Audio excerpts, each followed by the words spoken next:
Gen.G have so much backline dive that they can actually utilize extremely well. And if you add the Yuumi to that, like, the amount of playmaking potential is Gen.G saying, we want to play exactly the same game as the previous one. This is going to be scrappy, this is going to be explosive, but this is so much comfort for T1 and a champion that literally counters so much of the aggressive playmaking from Gen.G in that Kenj. All right, here we go onto the Rift once again.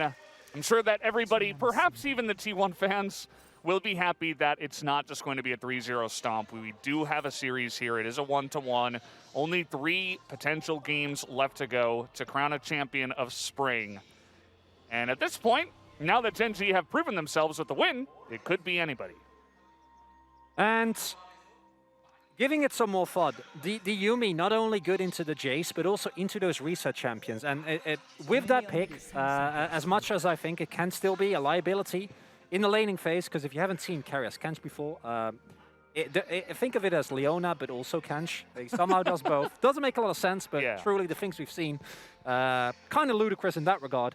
And if you don't shut down this Gen.G composition in the mid game, which again, they have every tool to, and you actually reach late, even with the amount of comfort that T1 have, I can see angles for Gen.G. If you can play the fights a little bit slower and utilize the healing from this Yuumi, that's...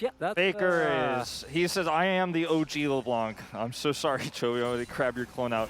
So being a fairly even trade at the end of it, but really do appreciate the angle that Faker took there and the early electrocute proc. Get the clone out early, force out those corrupting pots. This is an early path. The cheese! This is one way to deal with this matchup. You know, Zeus is trying to put on the pressure. Peanut's here at level 2. I mean, the hook shot taken first, too, so now Zeus just trying to survive. The red buff comes in, the slow is there, and one more auto could do it, but they don't get it! And the follow-up auto nearly takes out Doran.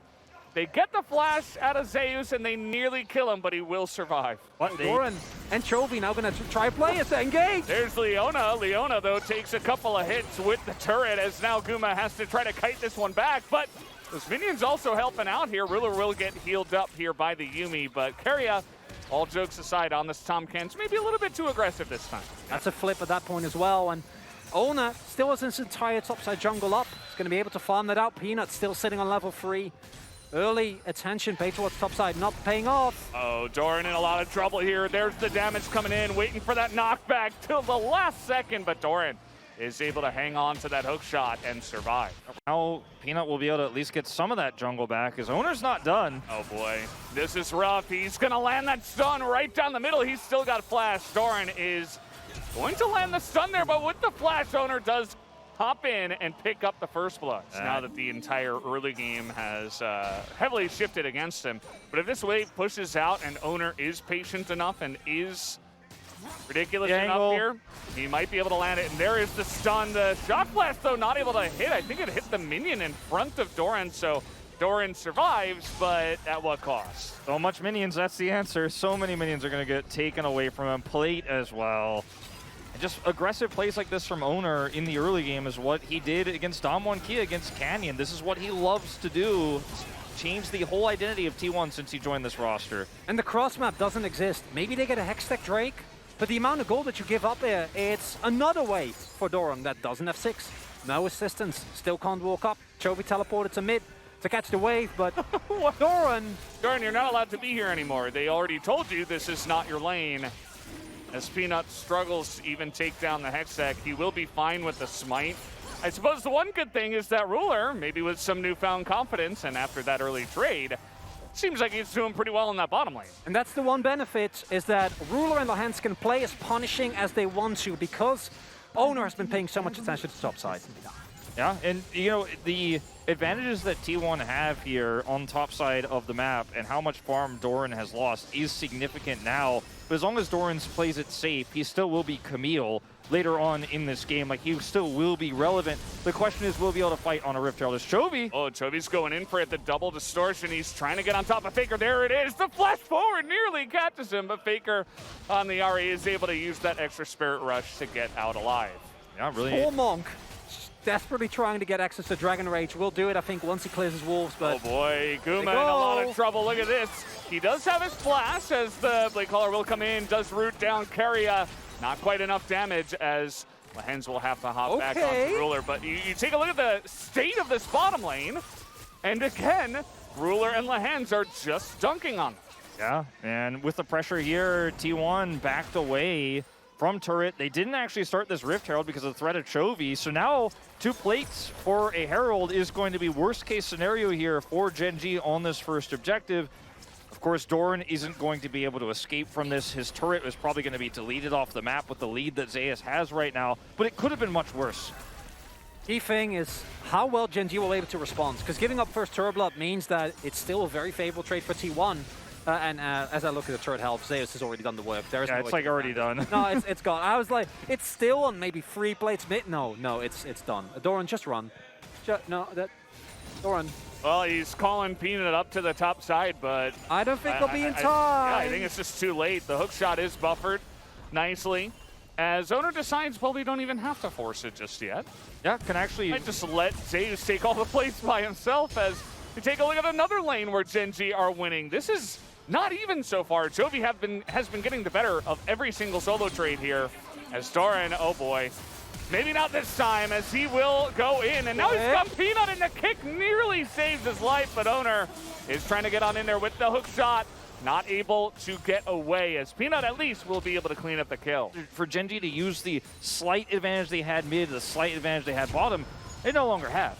Chovy, yeah, he's forced away. And look at this, the save on the Rift Herald, what we were talking about. You know, Zeus is left to just dominate that lane alone, as there's going to be the charm in onto Peanut, and a huge rocket hits both of them, and Peanut just barely going to survive. But again, they're giving so much over to T1. This is going to be another charge on the Rift Herald. And this is the first of 3 games we've seen the traditional macro T1 where they get massive turret leads in the early game. Oh, man. Here comes the big-time gang from the engaged champion, Carria's Tom Kent. He's looking for the stun. There's the Devour onto him, as Doran will get into the Hex Tech. That's going to be a miss on the lick, as 1v1 now in the jungle. Peanut is not going to be able to follow up on that one, as Owner is nearby.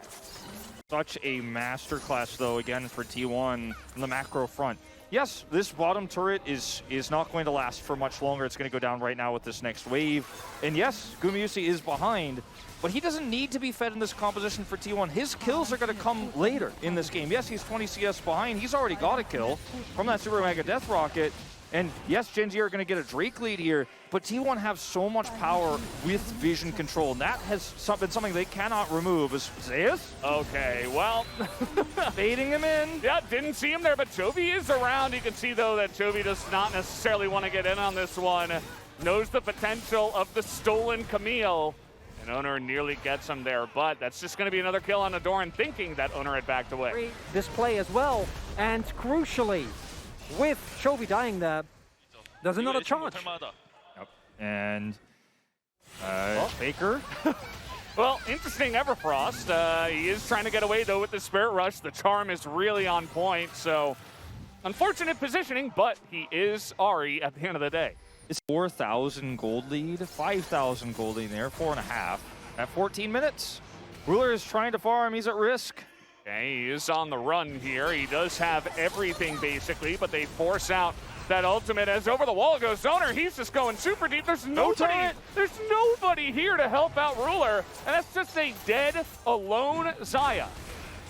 I mean, this is the power of this composition. You get ahead with Viego, 2,204 gold. The leader right now is Owner, and you can't farm even a Xayah. Xayah with flash and ultimate is not safe. Not even a little bit. There's no turret in the mid lane. There's no Bastion to fall back on. Gen.G can't farm freely. They can't do anything. And Chovy can't make plays on this LeBlanc because he can't see. He's blind. Mid turret with all the plays, and then the second mid turret, as well as one of your guys on your team. You're just losing too much. You're just giving way too much over to the side of T1. So regardless of what the situation, the state of the game is, you just can't give over that much here. As the second Rift Herald here is looking to be dropped into the bottom side. It picks up yet another turret as T1 look to further their lead. Turrets off the map, surgically, one by one, removal after removal. And notice the deep vision they're setting up here for the next objective. It's on Drake's side. They already took second Herald. Oh, this is maybe a tale of 280 carries. They seem to know that Gumayusi is in here. That's okay, the choppers come in and Faker is around, so he will be okay. But you see that Gen.G, they're on the hunt. As a team, maybe we can catch someone. As over the wall, the Heartbreaker comes. Owner, he's spotted over the wall, but it will not be enough to catch him. And if you're going into this skirmishy stage of the game, this far behind us, Gen.G, you better start off a fight with killing Owner and then killing like 2 other people. I don't know how you do that into carrier. Shouldn't be able to. And that's kind of the underlying problem here with how well T1 played the map. This is exactly what we expect coming into this series. Exactly the type of playstyle where don't go for random skill checks. Just pull Gen.G around the map, get your prio, and then try to trade better in every single scenario. And that's what they've done this entire game. That's why they're up 6k gold at 17 minutes. And yeah, 2 Drakes. And with no vision, this comp is so oppressive. You can't walk into this choke point. You can't do anything. Like, I wish we'd see a toggle here on vision because, like, Doran's on a flank, and I mean he could be on a flank, but he just dies if he comes in. Len's gonna eat a shock blast, so I guess that's who you want to hit it if it's anybody. But not bad actually. Jovi's over the wall now. He's getting some damage in. That's a nice little poke as the charm is going to land here from Faker. But you can see that T1, they're not necessarily comfortable to take the fight right now. As in goes Doran onto Zeus. They take out the chase. Wait, Gen.G, they found the angle. A lot used for not much, but at the end of the day, it's still the 1 kill. Is that enough with the Dragon to get Gen.G back in? Yeah, they got Soul Point as well. And Ocean Soul and Yuumi is not fun to play into, I can guarantee you that. It's just a really messy fight here for T1 as well. They had so much catch and turn there, but they didn't utilize it correctly. It's Zeus who ends up dying. Positioning not perfect here for T1 by any means. And they could have actually just operated around the choke point where they have charm potential, they have the Viego capture potential. They let Gen.G spill through and gave them a straight up 5v5 fight that they shouldn't have gotten by any means. Oh, it's a trap. It could be all right. He's just farming there under the turret. They guys can check this. Oh.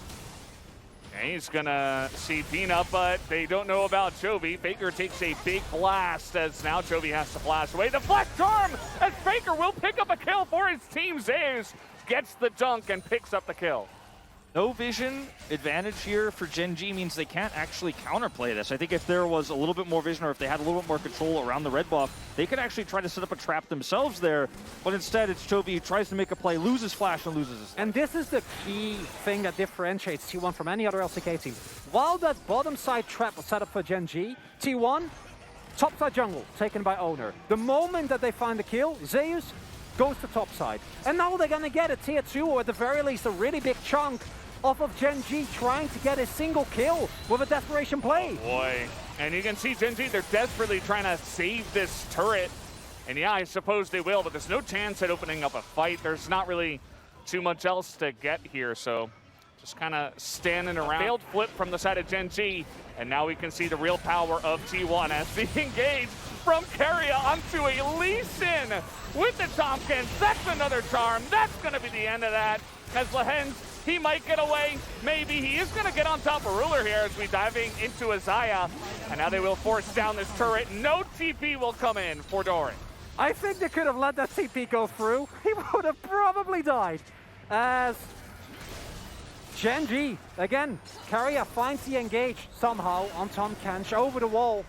And Faker on this Ahri is just a force of nature. Yes. Every single play working out way too well. Yeah, Gen.G, they have Soul Point and a Dream, but they're so far behind that there's no way that they should be able to contest this. We've seen almost all the Barons fail as there's the charm onto Ruler. He catches the Zaya, and now Ruler can't do much of anything. In comes Chovy trying to get a kill, not able to, as the block here from Owner onto the chains will be enough.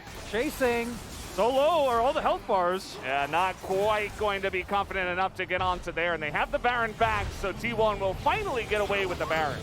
Keefing here, 50 seconds. Oh! Well, never mind. No, not happening. How about a bonus kill? T1, get away with the Baron, grab a bonus kill here.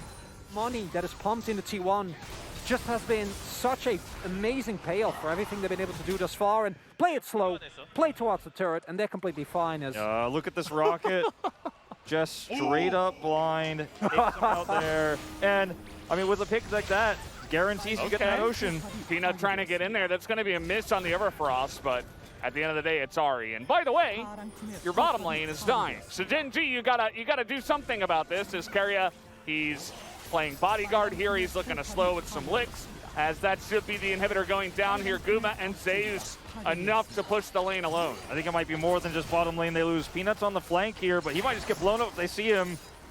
Trying to find an angle, but he is not willing to jump in there. So Peanut just waiting. It's 10,000 gold to lead now for T1. Parson has made many people very unhappy, me including. Hex Drinker as well. So for Gen.G to do anything here. Yeah. Speaking of... Toby built a Banshee's Veil. Exactly. I knew you were going to mention it. I was doing the same thing. Like, what are you going to do? I mean, you're just like, oh, I'm going to get picked by anybody. I need this. But then I don't do damage. I don't do as much damage as I need to carry this game. Yeah, it's always the trade-off, you know. When you're so far behind, you need to use all that gold as well as possible to try to catch up and actually do damage when the enemy team has more items, more defensive capabilities. But instead, he says, I'd like to make more plays. I'd like to look for more options by having, you know, a second chance potentially with this Banshee's Veil. But look at this. I mean, right over the wall comes the Ari. There's the Viego coming in. Like, you need 75 chances if you want to try to fight this one. You're not safe in your own base. You can't be near that wall at all. It's just insane. T1's so oppressive here. Gen.G just trying to hold on. One last thread, one hope of an overextension that gives them a few kills, maybe that Ocean Soul. But I think they're thinking about the next game right now. They don't even have Baron. Like, this is just an inhibitor down, and the siege potential that T1 has. With a comp like this, it's already really good. The Yuumi is also a problem because I think you can't stop the Viego in any way. Like, if Viego comes in, Yuumi can't stop him. If she ults, he doesn't care.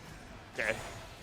Faker doesn't quite see him either, but that charm will miss onto Ruler. At least Ruler's still got his legs in this one. But yeah, it's a pretty hopeless situation for Gen.G. And remember in the draft I said, okay, you know, Jace is going over to Zeus. They must have a plan. Their plan was to try to flip to get Doran ahead on the Camille. And once that failed, we haven't really seen too much else. You can't trade these objectives either. You don't have the damage. You don't have Cryo. All right, well, they're sticking around trying to push mid, but Owner's there, Faker's there. You could get picked at any moment. This Gen.G really, you know, it's a rough spot here, as we do have the super minion in the bottom side with the respawn on the inhibitor, actually already getting to work on the newly respawned one. Gen.G gonna have to respond to that. Yeah, this just means free Baron for T1. All T1 have to do is not randomly skill check or go for a scrappy fight like last game. They just sit back and say, nope, oppressive pick comp, just gonna sit on this Baron. Inhib? I don't know if he's safe. Uh-oh. I don't think so. Okay, he's fine. Just barely. Yeah. And here's that Baron. I mean, Peanut's here. They haven't necessarily stopped him from getting in. And so with very little vision, now with the control ward over the wall, though, T1 maybe thinking better of it, but there's the Q coming in. Now the TP coming in as well, and that's going to be the steal. Peanut picks it up, and at least they'll be able to get that. But T1, they're looking for the end of the game, as they'll actually be able to stop that TP. And Gen.G, they keep this game alive. And that's so big because if the teleport comes through... He's got teleport. He's picking up some extra gold. He's going to find a pocket of no vision here. Potentially get a pick on the Faker. Oh, man.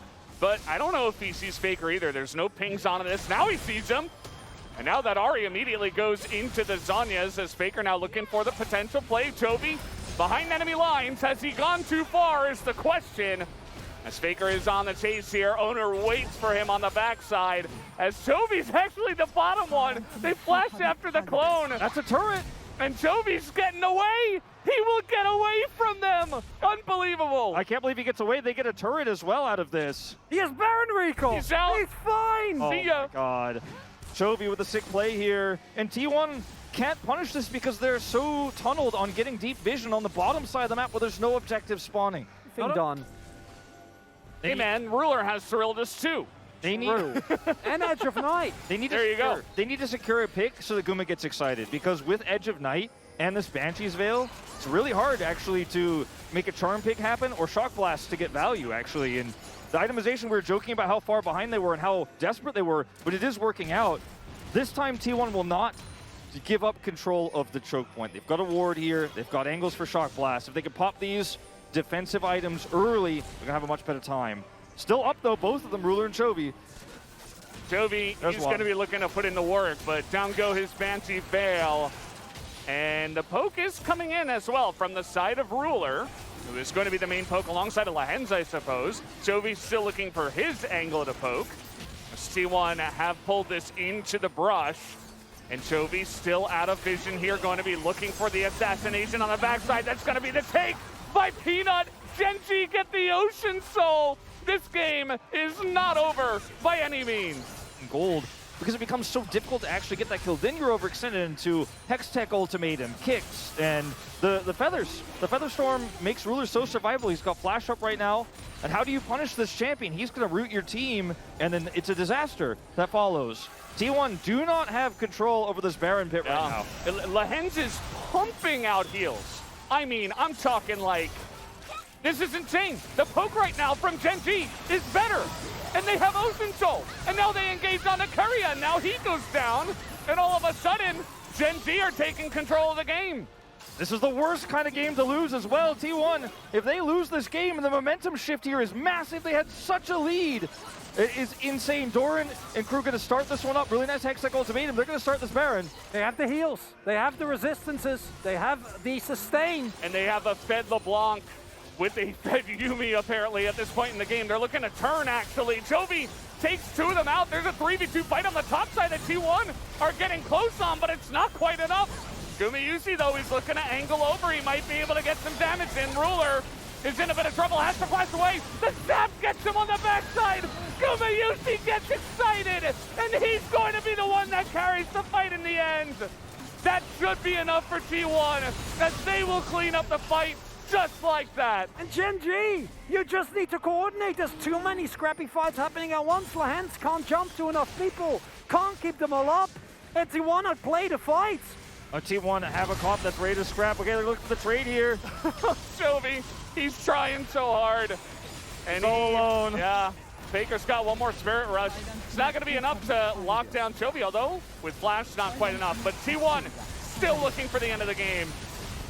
Such a close third game here to put T1 on match point. Yep, they're going to go for it here. The Nexus will go down. Chovy can't quite do enough. As even with the Yuumi coming out, it does not matter. And Gumayusi in the last fight capitalizes on their mistakes, shuts down